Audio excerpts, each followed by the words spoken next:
Vous êtes en train de faire la retouche d'une photo et là, tout à coup, vous constatez et observez la présence de plusieurs points dans celle-ci. Qu'est-ce que ça vient dire? Ça vient dire qu'il y a de la poussière ou des poussières sur votre capteur. Inévitablement, un jour ou l'autre, il va falloir faire le nettoyage de notre capteur. Alors aujourd'hui, j'examine avec vous des façons prudentes, sécuritaires et faciles de pouvoir faire vous-même le nettoyage de votre capteur. Voilà donc ce qu'on examine maintenant.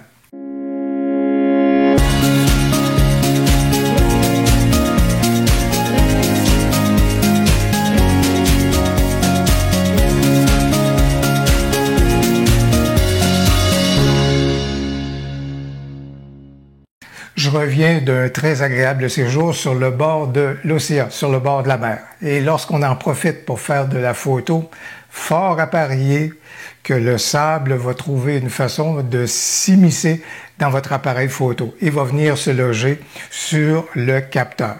Ça vient avec, c'est inévitable, même si on prend beaucoup de précautions pour changer nos objectifs. Mais l'air ambiant, le vent, tout ça fait que la fine poussière de sable, inévitablement, trouve une façon de se faufiler. Et mon Fuji X-S10 là, avait drôlement besoin d'attention. C'est celui sur lequel je suis en train de tourner. Il avait drôlement besoin d'attention et d'un bon nettoyage au retour du bord de la mer. Par exemple, je vous présente certaines photos et vous allez être en mesure d'observer, tout comme moi, la présence de poussière. Alors, lorsqu'on fait notre retouche photo, voilà donc autant de travail qu'on a besoin de faire pour éliminer celle-ci dans notre fichier. C'est beaucoup plus intéressant de pouvoir le faire sur le capteur et de faire également un nettoyage en conséquence. Alors aujourd'hui, je vais vous présenter différentes façons de pouvoir effectivement faire le nettoyage de votre capteur. La première façon, qui est très sécuritaire, c'est de savoir qu'il est fort probable que votre boîtier a une fonction pour pouvoir nettoyer le capteur de façon automatique. Vous êtes capable d'activer celle-ci et habituellement, elle va opérer lorsque vous allez refermer votre boîtier, par exemple. Ou encore, vous êtes capable aussi de demander à votre boîtier de faire un nettoyage du capteur qu'il va faire avec une vibration qu'il va appliquer sur le capteur pour essayer de déloger la poussière. Alors, je vous invite à explorer les fonctions de votre appareil pour savoir comment vous êtes capable de déclencher un nettoyage du capteur par votre boîtier. Voilà donc une première façon qui est tout à fait sécuritaire. Pour les autres façons que je vais vous présenter pour nettoyer votre capteur, il y a un accessoire qui m'apparaît fort important. C'est-à-dire un accessoire pour vous permettre de faire le diagnostic de votre capteur, voir les poussières sur celui-ci, voir où elles sont localisées et surtout, ça va vous permettre de voir si ce que vous avez apporté comme nettoyage a corrigé effectivement la situation. Cet accessoire-là, vous l'avez peut-être déjà et c'est votre vue. Vous avez peut-être une très bonne vue, une vue qui va vous permettre de bien voir la situation sur votre capteur, tant mieux pour vous. Dans mon cas, j'ai besoin d'aide. Déjà que je porte des lunettes, je vous dirais, mais il y a également le fait que pour voir de façon des poussières qui sont très petites sur le capteur, j'ai besoin d'aide. Alors, pour ce faire, il y a des accessoires qui peuvent vous rendre de précieux services. Par exemple, un truc qu'on trouve facilement ici, une loupe. Et ce que j'apprécie beaucoup, par exemple, dans le cas de cette loupe-ci, elle a un cercle de lumière parce qu'habituellement, le capteur à l'intérieur du boîtier, il n'est pas illuminé. Alors, lorsqu'on a la loupe, avec la lumière et avec l'effet grossissement, bien sûr, donc de la loupe, on est en mesure de voir les poussières, où elles sont localisées et de voir quel est leur nombre. Puis, ça, comme je le disais, ça va nous permettre de poser un diagnostic avant et après par rapport à la situation. Un autre élément que je trouve qui était intéressant et un kit que je me suis acheté, et ça fait facilement une dizaine d'années ou une quinzaine d'années que je l'ai, c'est Lenspens qui a ce kit-là. C'est un kit qui est intéressant et surtout avec cet accessoire-ci qui est une loupe au bout du compte, qui a également de la lumière qui est produite. Il faut s'assurer, avant de déposer cet élément-là, il faut s'assurer bien sûr que c'est propre, parce qu'on ne veut pas rajouter à la présence donc de poussière, mais avec cet élément-là ici de visualisation, c'était intéressant pour pouvoir effectivement bien voir les poussières qui sont sur le capteur. Le petit hic avec le kit en question, c'est qu'il est fait pour les boîtiers avec miroir, alors les DSLR. Or, aujourd'hui, maintenant, j'ai des objectifs sans miroir et compte tenu que le capteur n'est plus au même niveau à l'intérieur du boîtier, c'est-à-dire il est beaucoup plus rapproché, ça veut donc dire que maintenant, cet élément-là, lorsque je le dépose sur le boîtier, il ne m'est pas très utile parce qu'il n'a pas le recul nécessaire pour que je vois bien, à ce moment-là, les poussières sur le capteur. Ça veut donc dire que maintenant, je dois le manœuvrer, tout comme la loupe d'ailleurs, juste pour reculer un tout petit peu celui-ci, créer une petite distance.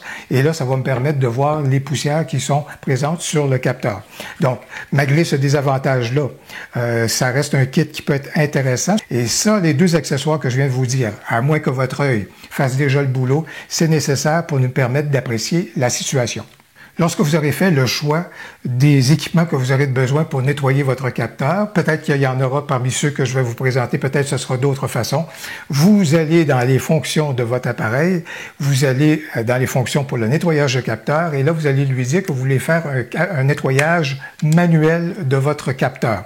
Qu'est-ce que ça va faire? C'est qu'à ce moment-là, lorsque vous allez activer le nettoyage manuel, si vous avez un boîtier avec miroir, il va soulever le miroir et vous allez donc avoir accès au capteur. Si dans le cas ici de la série R de Canon, il y a un écran protecteur devant le capteur, si vous faites, lorsque vous allez activer le nettoyage manuel, cet écran protecteur-là va être soulevé et vous avez peut-être également tout simplement un boîtier sans miroir, que c'est le cas par exemple dans le cas de Fuji, et là vous déterminez lorsque vous faites un nettoyage manuel, si par exemple votre boîtier est doté d'une stabilisation du capteur, donc une stabilisation du boîtier, bien, si vous voulez que cette stabilisation-là soit activée pendant le nettoyage, et je vous suggère que ce soit le cas, parce que si la stabilisation n'est pas activée, vous allez nettoyer votre capteur et vous allez sentir que celui-ci va en tous sens. Vous préférez, il est préférable, à mon avis, d'avoir une certaine rigidité au niveau donc du capteur. Vous avez activé le nettoyage manuel de votre boîtier. Vous avez maintenant votre capteur. Vous voyez celui-ci. Vous utilisez votre œil ou encore l'un des accessoires que je vous suggérais pour faire un diagnostic de la situation, voir où sont les poussières. Et là, vous allez vous tourner vers votre poire. Et vous allez souffler les poussières pour les éliminer et les retirer donc du capteur. Mais avant de ce faire, assurez-vous de pivoter votre boîtier pour qu'à ce moment-là, les poussières, lorsque vous allez les souffler, vont sortir du boîtier. Vous ne voulez pas prendre les poussières et les déplacer pour qu'elles viennent se loger ailleurs dans votre boîtier.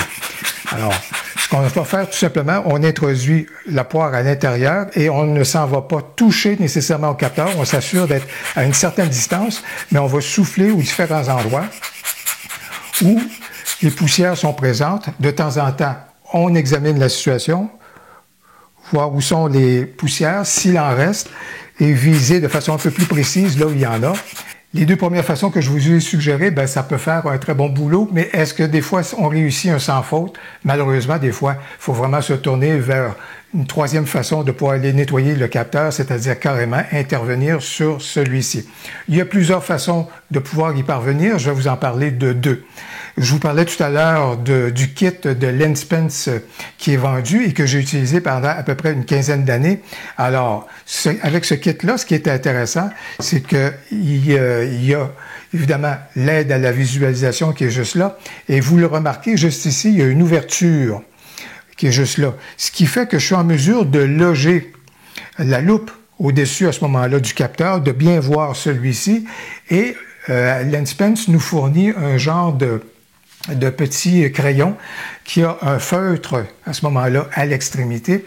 Et ce feutre-là est intéressant parce qu'il nous permet de venir toucher à certains endroits pour capter les poussières à ce moment-là. Il y a un peu d'électricité, je vous dirais. Non pas qu'il y a un courant électrique là-dedans, mais disons que il y a une certaine électricité avec le feutre qui permet d'aller chercher les poussières et on peut appuyer sur le capteur sans danger à ce moment-là de l'abîmer avec ce feutre-là pour aller chercher les poussières. C'est intéressant, ça a bien fonctionné. Le petit hic, c'est que je trouve qu'avec l'âge, le feutre performe beaucoup moins bien et d'autant plus qu'à un moment donné, je me demande comment il se nettoie. Parce que Lenspens vient nous dire que tout simplement en remettant le capuchon, mais le capuchon, lui, récolte les poussières qui sont là parce qu'à un moment donné, bien sûr, on veut que les poussières qui sont récoltées par le feutre sur le crayon soient éliminées. Or, malheureusement, la seule solution semble être le fait d'utiliser l'embouchure du crayon. Et à un moment donné, j'ai trouvé que le pouvoir, à ce moment, la capacité du crayon à pouvoir recueillir les poussières s'avérait de moindre efficacité là, avec le temps. C'est pourquoi j'étais à la recherche d'une autre solution et je veux partager celle-ci avec vous. L'alternative au bâton de Len Spence dont je viens juste de vous parler, ben, c'est un kit que je trouve qui est fort sympathique, qui fonctionne très bien. J'ai eu l'occasion de pouvoir le tester et l'utiliser à quelques reprises depuis que j'en ai fait l'acquisition. C'est le kit de Pentax ou encore de Ricoh et c'est le kit donc de nettoyage pour le capteur. Et c'est intéressant, c'est un kit, il y a deux éléments qui sont intéressants et pertinents, c'est-à-dire le bâton où est-ce que l'extrémité est une matière qui est gommante. Ça ressemble à un jujube et là, je vous invite vraiment à ne pas le mettre dans votre bouche pour le tester et y goûter. Ça a toutes les apparences d'un jujube, mais c'est une matière qui est donc gommante.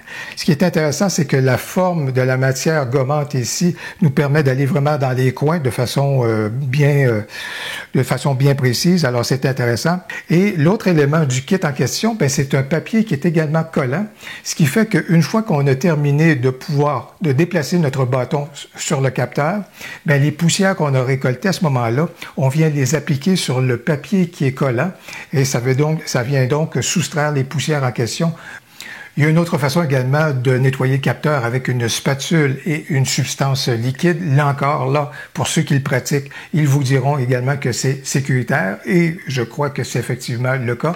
Mais je vous ai montré, moi, les façons que j'utilise pour pouvoir nettoyer mes capteurs. Si vous avez aimé les conseils et les méthodes que je viens de partager avec vous, n'hésitez donc pas à cliquer sur j'aime et surtout, n'hésitez pas à commenter. J'ai bien hâte de vous lire. Au plaisir, à la prochaine.